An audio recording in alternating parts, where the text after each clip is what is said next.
सोचिए जरा, इस दुनिया में असली भाग्यशाली कौन है? वो जिसके पास धन है, शोहरत है, या वो जिसे अमृत वेला की पहचान हो गई है? जो इंसान रात की गहरी नींद को त्याग कर जब सारा संसार निद्रा में डूबा होता है, उस समय अपने प्रभु को याद करने के लिए उठ खड़ा होता है। सच मानो, उसे धनी कोई नहीं। जो अपने सद्गुरु के वचन को केवल सुनता नहीं, बल्कि उसे जीवन में उतार लेता है। जो अलार्म से नहीं बल्कि प्रेम से जागता है। जो बिन नागा रोज उठता है और सबसे पहले नाम का सहारा पकड़ता है, वही असली कमाई करने वाला है। अमृत वेला का समय कोई साधारण समय नहीं, यह तो वह घड़ी है जब दया के दरवाजे खुले होते हैं। जो आत्मा उस बेला में सिमरन भजन में बैठ जाती है, वह मानो सीधे सतगुरु की हुजूरी में जा बैठती है। समझदार वही है जिसे यह बात समझ आ जाए कि हमारा मुख्य काम क्या है। दुनिया के काम तो कभी खत्म नहीं होंगे, पर नाम का काम यदि छूट गया तो सब अधूरा रह जाएगा।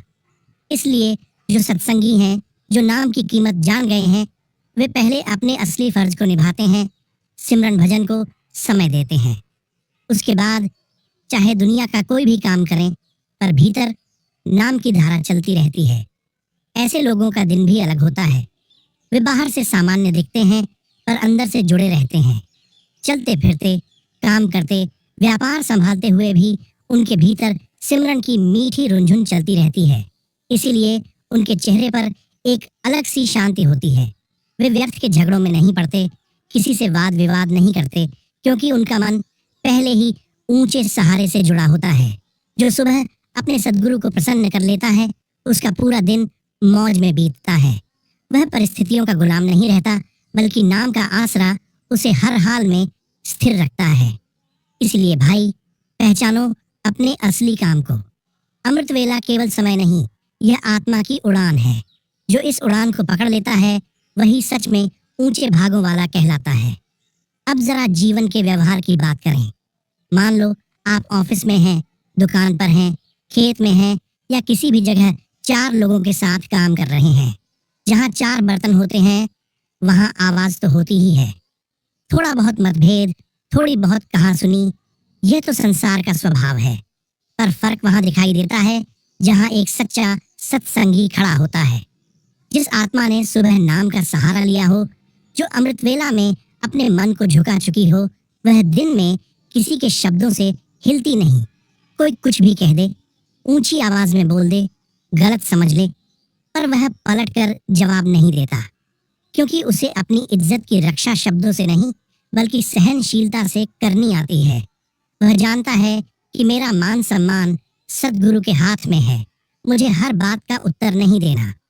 और जब वह शांत रहता है, तो सामने वाले का क्रोध भी धीरे धीरे शांत हो जाता है। आग को आग से नहीं, पानी से बुझाया जाता है। ऐसे लोग जहाँ बैठते हैं, वहाँ का वातावरण बदलने लगता है। उनकी वाणी में मिठास होती है, शब्दों में वजन होता है, और व्यवहार में विनम्रता। वे प्रवचन नहीं करते, पर उनका आचरण ही संदेश बन जाता है। लोग स्वयं उनकी ओर आकर्षित होते हैं, क्योंकि उन्हें उनमें एक अलग सी ठंडक महसूस होती है। ये ठंडक बाहर से नहीं आती, ये भीतर चल रहे सिमरन की देन होती है। हम फिर वही बात दोहराएंगे। जो आत्मा सुबह सिमरन भजन से दिन की शुरुआत करती है और फिर दिन भर चलते फिरते काम करते हुए भी नाम को साथ रखती है, वह हर क्षण कमाई कर रही है। उसके लिए हर पल लाभ है। वह अपने समय को यूं ही व्यर्थ नहीं गंवाती, क्योंकि उसे समय की कीमत समझ आ चुकी है। चलते हुए, गाड़ी चलाते हुए, दुकान संभालते हुए, रसोई में काम करते हुए भीतर नाम की धारा बहती रहती है। यह तो जैसे बोनस है, अतिरिक्त कमाई है। वाणी में भी आया है, नाम बिना संसार में ताते मुक्त न हुए, आदि नाम जो गुप्त जपे, बूझे बिरला कोय। मतलब ये बात हर कोई नहीं समझ पाता, पर सच ये भी है कि हम में से कई लोग कहते हैं हमसे नहीं होता, हम सुबह नहीं उठ पाते, समय नहीं मिलता, काम बहुत है, थकान बहुत है, सारा दिन मेहनत करते हैं, और फिर कहते हैं कि शरीर साथ नहीं देता। पर भाई, बात शरीर की कम और मन की ज्यादा है। जिस काम को हम जरूरी मान लेते हैं, उसके लिए समय अपने आप निकल आता है। सवाल यह नहीं कि समय है या नहीं, सवाल यह है कि प्राथमिकता क्या है। इसलिए कई भाई और बहनें ये कहते हैं कि हम चलते फिरते अपना काम धंधा करते हुए ही नाम का सिमरन कर लेते हैं, और यह बात अपने स्थान पर ठीक भी है। कहा भी जाता है कि नाम को हर श्वास में बसाना चाहिए। तो यदि हम काम करते हुए भी नाम जप रहे हैं तो समय की कमी कहाँ रही, बल्कि यूं तो हम अधिक देर तक सिमरन कर लेते हैं, क्योंकि हाथ काम में लगे हैं और मन नाम में लगाने की कोशिश कर रहे हैं। पर यहाँ एक गहरी बात समझने योग्य है। संसार में अनगिनत नाम हैं, परमात्मा के भी अनेक नाम हैं, पर वे सब वर्णात्मक हैं, बोलने और सुनने तक सीमित हैं। पर जो आदि नाम है, जो गुप्त है, जो धनात्मक है, जो पूर्ण है, उसे विरला ही पहचान पाता है। वह नाम कोई साधारण ध्वनि नहीं, वह तो चेतना की डोरी है जो आत्मा को मूल से जोड़ती है। और यदि हमें वह अनमोल नामपूर्ण संत सद्गुरु की कृपा से मिल चुका है तो फिर उसके साथ हमारा व्यवहार भी उतना ही गंभीर होना चाहिए। सच तो यह है कि हम वही करते हैं जो हमें आसान लगता है। काम भी चलता रहे और नाम भी चलता रहे, यह हमें सरल प्रतीत होता है। पर जरा मन से पूछो, क्या चलते फिरते हमारा ध्यान टिक पाता है? मान लो कोई व्यक्ति सुबह शांत वातावरण में एक स्थान पर बैठकर सिमरन कर रहा है, फिर भी उसके मन में तरह तरह के विचार उठते हैं, मन भटकता है, ध्यान इधर उधर दौड़ता है, जबकि वह बैठा हुआ है, आंखें मूंदे हुए हैं, प्रयास कर रहा है शब्द से जुड़ने का, फिर भी मन पूरी तरह स्थिर नहीं होता। तो सोचो, जो व्यक्ति बाजार में है, दुकान पर है, खेत में है, गाड़ी चला रहा है या घर के कामों में लगा है, उसका मन कितना स्थिर रह पाता होगा? क्या उसका ध्यान नहीं भटकेगा? क्या उसका मन इधर उधर नहीं भागेगा? अवश्य भागेगा।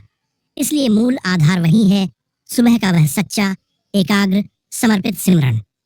जो आत्मा अमृत वेला में पूरे हृदय से, पूरी तवज्जो से सद्गुरु के स्वरूप से जुड़कर नाम का अभ्यास करती है, वही जब दिन में चलते फिरते सिमरन करती है तो उसका लाभ कई गुना हो जाता है। उसके लिए यह सचमुच बोनस है। पर जिसने नींव ही नहीं डाली, जो बैठकर सच्चे मन से अभ्यास नहीं करता, उसका चलते फिरते किया गया सिमरन अधिकतर शब्दों तक ही सीमित रह जाता है। वाणी में भी आया है, राम नाम सब कोई कहे, नाम न चीन्हे कोय। नाम को पहचानना और नाम को जपना दो अलग बातें हैं। चाहे उसे राम कह लो, गुरु नाम कह लो, हरि कह लो, पर असली पहचान तो उसी नाम की है जो पूर्ण संत सद्गुरु ने कृपा से दिया है। वही नाम सच्चा है, पूरा है, जीवित है। यदि हम उस नाम को चलते फिरते जपते हैं तो भी पूरी सजगता और प्रेम के साथ जपें, वरना केवल होठों की हरकत से आत्मा का मिलन नहीं होता। नाम को हल्का न समझें, यह आत्मा की डोरी है। इसे पकड़ना भी पूरे मन से होगा और निभाना भी पूरे मन से। जब हम नाम जपते हैं और हमारा ध्यान बार बार कहीं और भाग जाता है तो फिर हमें अपने आप से सच्चा प्रश्न करना चाहिए, क्या हम सच में सिमरन कर रहे हैं या केवल शब्द दोहरा रहे हैं? अगर मन ही एक जगह टिक नहीं रहा, भीतर विचारों का मेला लगा हुआ है, ख्याल इधर उधर दौड़ रहे हैं, तो केवल होठों से नाम लेने का लाभ बहुत सीमित रह जाता है। फिर चाहे हम सुबह अमृत वेला में उठकर बैठ जाएं या दिन भर चलते फिरते नाम जपते रहें, यदि मन साथ नहीं है तो कमाई अधूरी है। बात समय की नहीं, बात तवज्जो की है। सद्गुरु ने जो सच्चा नाम दिया है वह कोई साधारण शब्द नहीं, वह तो चेतन शक्ति है, अमृत है, आत्मा की असली खुराक है। यदि उस नाम से लाभ लेना है, यदि परमार्थ के मार्ग पर सचमुच तरक्की करनी है, तो हमें अपने भटकते हुए ख्याल को पकड़कर बार बार नाम से जोड़ना होगा। मन भागेगा, यह उसका स्वभाव है। वह विषयों में रमा हुआ है, माया में डूबा हुआ है, परिवार, संबंध, मान अपमान, लाभ हानि, इन्हीं में उलझा रहता है और इन्हीं को सच मान बैठा है। सारी उम्र इन्हीं विचारों में निकल जाती है। पर जिस तरह अभी मन माया में डूबा हुआ है, उसी मन को नाम में डुबो देना है। जैसे अभी संसार की बातों में रस आता है, वैसा ही रस नाम में जगाना है। जब मन सच में नाम से जुड़ने लगता है, तब धीरे धीरे उसकी आसक्ति ढीली पड़ने लगती है। नाम सचमुच अमृत है और अमृत की एक बूंद भी आत्मा को तृप्त करने की ताकत रखती है। पर वह बूंद तब मिलती है जब सिमरन केवल जुबान से नहीं, पूरे मन से हो। कहा भी गया है कि जब सच्चा अभ्यास होता है तभी आत्मा ऊर्ध्व यात्रा की ओर बढ़ती है। इसलिए भाई, सिमरन ऐसा करो जिससे लाभ हो, जिससे भीतर परिवर्तन दिखाई दे। अमृत वेला में उठो तो केवल बैठने के लिए नहीं, बल्कि तसल्ली से स्थिर होकर प्रेम से बैठो। जल्दी जल्दी गिनती पूरी करने के लिए नहीं, बल्कि मन को समझाकर, पकड़कर, बार बार नाम से जोड़ते हुए बैठो। चलते फिरते सिमरन करो तो सजग रहकर करो। लक्ष्य यही हो कि हमारा मन नाम में रमे, जैसे अभी संसार में रमा हुआ है। तब सिमरन बोझ नहीं रहेगा, आनंद बन जाएगा, और वहीं से हमारी असली कमाई शुरू होगी। श्रद्धा भावना के साथ करें, तवज्जो के साथ करें, पूरी ईमानदारी के साथ नाम का सिमरन करें। अपने अंदर से सभी बुरे विचार निकालकर अपने मन को इस संसार की माया से हटाकर अपने आप को एक छोटे बच्चे की तरह रखकर सद्गुरु के प्रेम में ऐसे अपने आप को जोड़ लें, अपने मन को, अपनी आत्मा को। फिर सारा दिन ही हम उस नाम के साथ जुड़े रहेंगे। सुबह अमृत वेला में नाम का स्मरण करें, और फिर दिन में चलते फिरते नाम का स्मरण करते हैं तो फिर हमारे लिखे में और इजाफा करता है, और हमारा मन और खुश होता है और पवित्र होता है, और आत्मा और ज्यादा से ज्यादा शब्द को पकड़ती है। सुमिरन सूरत लगाई के अपने मन को सिमरन के साथ जोड़ दाज कर, अपनी सूरत को, अपनी आत्मा को शब्द के साथ जोड़ दाज कर, सुमिरन सूरत लगाई के मुख से कछु ना बोल, अपना मुंह बंद कर लो। जो बाहरी संसार की बेफजूल की बातें हैं, उनकी तरफ से अपने मुख को बंद कर लो। यानी जो हमारी इंद्रियों का मुख है, हमारी जो वासनाओं का मुख है, तो उसे भी शांत करना है, बंद करना है। इसलिए इसे जरा ध्यान से समझने की कोशिश करें। जितना गहराई में उतरोगे, ये संत मार्ग है, परमार्थ मार्ग है, जो जितनी ज्यादा गहराई में डुबकी लगाता है तो उतनी ही ज्यादा रसातल की रसाई लेकर ऊपर आता है। सुमिरन सूरत लगाई कि सुमिरन इस तरह से करो कि जिससे आत्मा इस तरह से अंदर डूब जाए, जुड़ जाए शब्द के साथ, कि जैसे इस बाहरी मुख से कुछ नहीं बोलना है, और अंदर के मुख से जो मन बकबक करता रहता है, भोग विलास की बातें करता रहता है, शक्तियों की बातें करता रहता है, तब वो भी ना बोले। बाहर के पट के सभी तरह की शक्तियों को बंद करके आंखों को बंद कर लिया, कानों को बंद कर लिया, यानी इन 9 द्वारों को बंद करके बाहर के पट के अंदर के पट खोल। अंदर के जो पट हैं तो वो ऊपर के पट हैं, जहाँ परमात्मा रहता है उसे और चढ़ने की कोशिश करो। तो हमें इस तरह से नाम का सिमरन करना है। अगर इस तरह से नाम का सिमरन करेंगे फिर ही कुछ बनेगा, वैसे कुछ नहीं बनेगा। फिर चाहे कितनी भी माला फेर लो, कितने भी नाम जप लो, फिर चाहे चलते फिरते नाम जप लो, अगर हमारा ख्याल ही एक जगह नहीं टिका, हमारा ख्याल ही इधर उधर भटकता रहा, तो फिर भाई चाहे कैसे भी नाम जप लो, कुछ फायदा नहीं है। क्योंकि यह तो केवल अपने आप को धोखा देने वाली बात है, और कुछ नहीं, ऐसा नहीं करना है। कबीर मुख सोई भला, जा मुख से नाम। आप लोग सोच रहे होंगे कि यह मुख बाहरी मुख, तो ये मुख नहीं, असली मुख तो वो है जो अंतर का मुख है, जो हमारी ज्ञान इंद्रियां हैं, कर्म इंद्रियां हैं, जहां हमारा मन इंद्रियों का बोलबाला है। और अगर उसको यदि नाम के बारे में समझ आ जाए, कबीर मुख से ही भला, जहां मुख से नाम, जाप मुख नाम, नानक से मुख कीने ना। तो भाई वो मुख किस काम का, किसी काम का नहीं है, जो एक पल के लिए भी उस परमात्मा के नाम को नहीं विचारते। तो ऐसे ही लोग हैं जो कि इस भवसागर से पार हो जाते हैं। तो इस तरह से नाम को जपना है। तो भाई जो हम सोचते हैं कि चलते फिरते नाम का सुमिरन करेंगे तो हमारा कुछ बनेगा, तो ये भाई उन्हीं के लिए है जो सुबह शाम नाम का सिमरन करते हैं, भजन करते हैं, परमात्मा की भक्ति में ध्यान लगाते हैं। तो ऐसे लोग नाम का सिमरन भजन चलते फिरते करते हैं, तो फिर उनका सिमरन सफल हो जाता है और उन्हें और तरक्की मिलती है। इसलिए हमें चाहिए कि हम सुबह नाम का सिमरन भजन करें, और रात्रि में भी, और चलते फिरते भी। सुबह सुबह यह संकेत मिले तो समझ जाना कि परमात्मा का वास घर में है। अगर आपको सुबह ये संकेत मिलते हैं तो आप समझ जाना कि आपके घर में परमात्मा का वास हो चुका है, परमात्मा की आपके ऊपर अपार कृपा होने वाली है। तो वो संकेत क्या है? तो आज हम इसी के बारे में बात करते हैं। साध संगत जी, उस परमात्मा को खुश करने के लिए लोग बहुत सारी पूजा पाठ और व्रत करते हैं। परमात्मा के आगे सुबह शाम दीपक जलाने से लेकर भोग लगाते हैं, ताकि परमात्मा की कृपा उन पर बनी रहे और उन्हें जीवन में किसी भी समस्या का सामना न करना पड़ी थी। और इस बात को तो हम सभी जानते हैं कि परमात्मा की भक्ति करने से परमात्मा हमारे ऊपर प्रसन्न हो जाते हैं, खुश हो जाते हैं।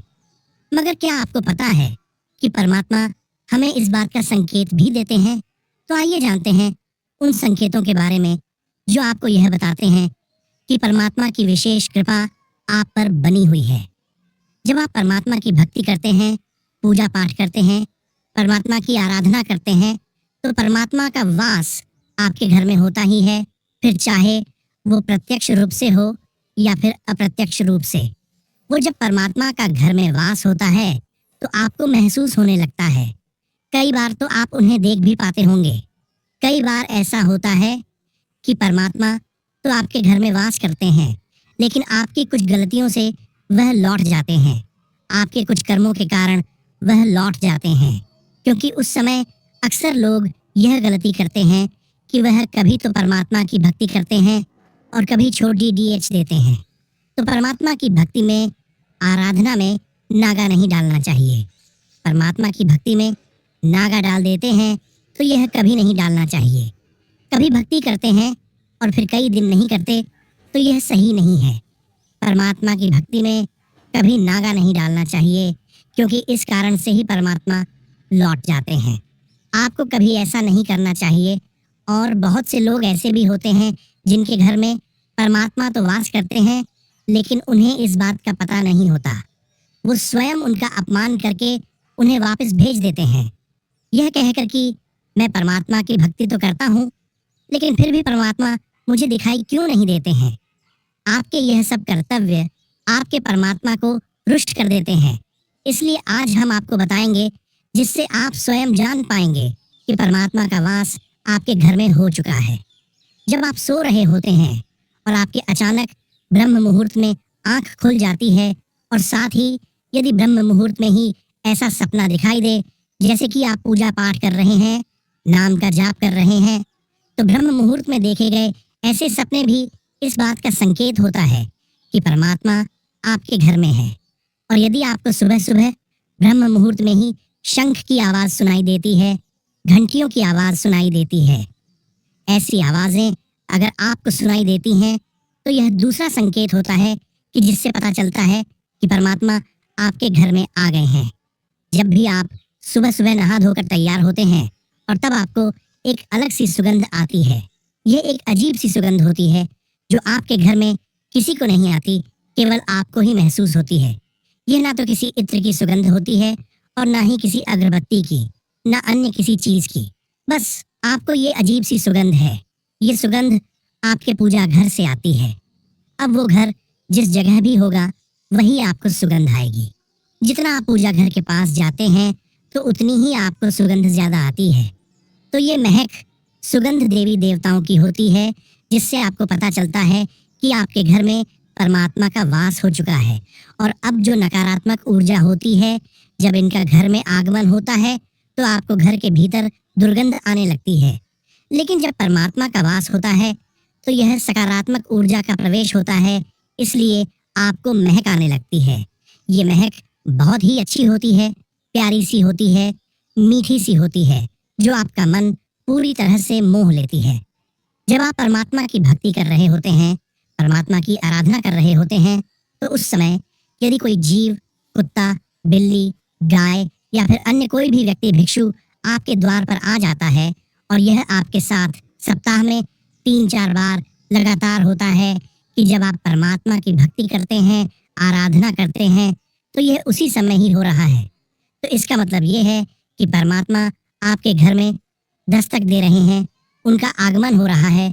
इन्हें भागना नहीं चाहिए, बल्कि इन्हें संतुष्ट करना चाहिए, उन्हें सम्मान देना चाहिए। पैसे का या किसी अन्य चीज का दान करना अलग बात है, लेकिन सबसे बड़ा दान भोजन का, पानी का माना जाता है।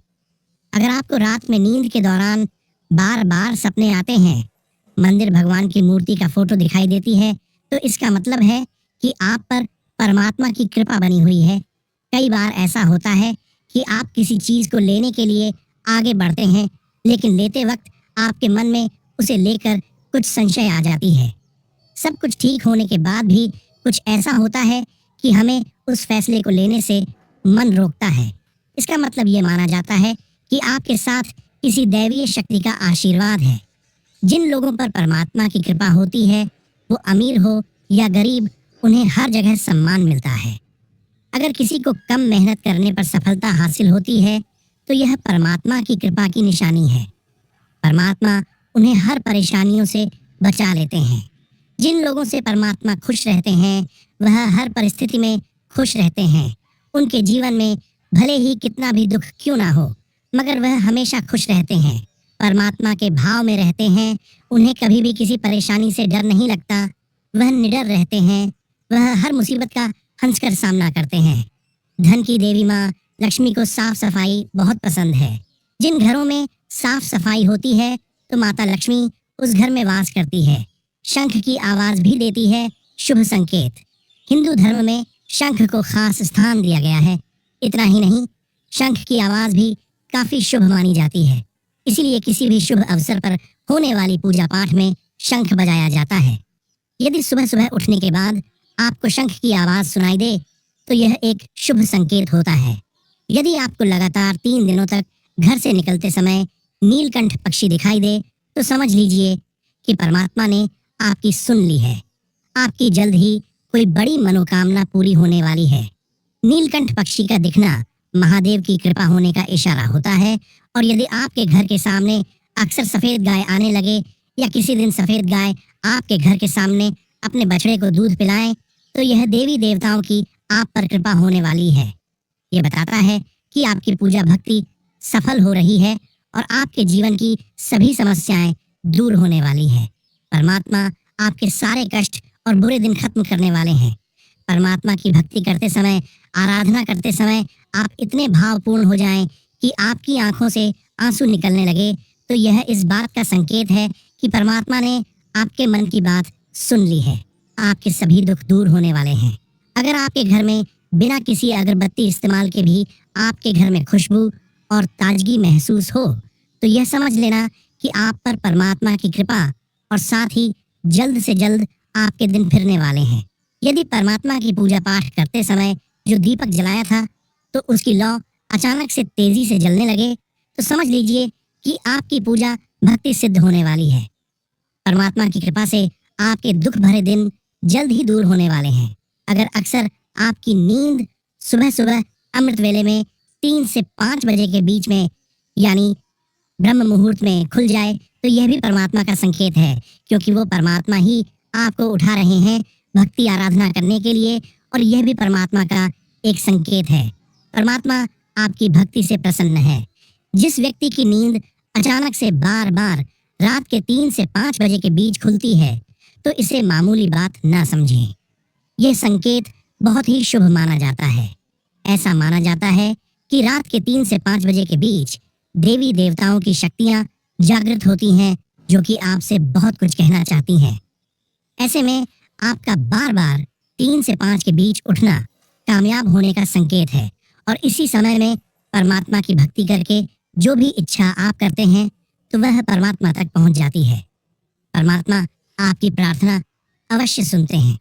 अगर आपको अपने सपने में ऊंचे ऊंचे पर्वत दिखाई देते हैं और वहां से बहता हुआ झरना आपको दिखाई देता है, और जिस जल को आप पी लेते हो, तो निश्चित तौर पर आपको कामयाबी मिलने वाली है। अगर आप शिक्षा का सही प्रयोग करके उससे परिवार चला रहे हैं, तो यह भी परमात्मा की कृपा से ही संभव है, क्योंकि दुनिया में तमाम ऐसे लोग हैं शिक्षित होने के बाद भी शिक्षा का सही प्रयोग नहीं कर पाते। जिन लोगों को निरोगी काया मिली है, जिनकी सेहत ठीक रहती है और जो बड़ी बीमारियों से बचे हुए हैं, उन्हें यह बात कभी हल्के में नहीं लेनी चाहिए। स्वस्थ शरीर अपने आप में परमात्मा की बड़ी दया है, क्योंकि जब सेहत बिगड़ती है, तो केवल शरीर ही नहीं टूटता, मन भी टूटता है और घर की आर्थिक स्थिति पर भी असर पड़ता है। इलाज, चिंता, भागदौड़ सब कुछ जीवन की शांति छीन लेते हैं।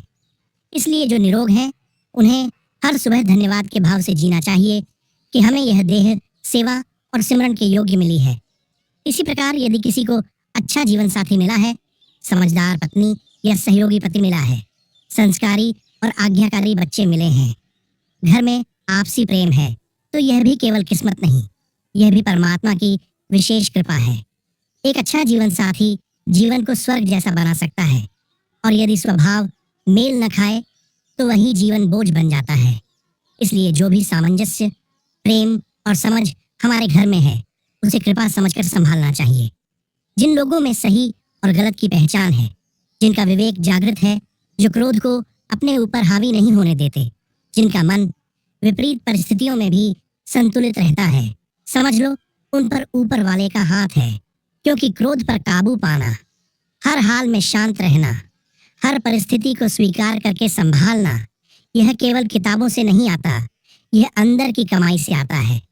परमात्मा हमें अपनी वास्तविक ज्योति स्वरूप में दिखाई नहीं देते, इसलिए दया करके उन्होंने अपने ही अंश को, अपने ही रूप को सद्गुरु के रूप में इस मृत्युलोक में भेजा है, ताकि हम भटके नहीं, सही दिशा पा सकें। इसलिए उनका हुक्म मानना, उनकी बताई राह पर चलना और भक्ति में जुड़े रहना, यही हमारी सुरक्षा है, यही हमारी तरक्की है। यदि आज की यह सत्संग आपके हृदय को छू गई हो, यदि आपको इसमें अपने जीवन की झलक दिखाई दी हो, तो कमेंट में राधा स्वामी अवश्य लिखिए और अपने शहर का नाम भी बताइए, ताकि हमें भी पता चले कि यह प्रेम की धारा कहाँ कहाँ तक पहुँच रही है। और ऐसी ही प्रेरणादायक साखियाँ और सत्संग सुनने के लिए संगत के अपने इस चैनल को सब्सक्राइब करना न भूलें, ताकि हर नई वाणी आप तक समय पर पहुँचती रहे।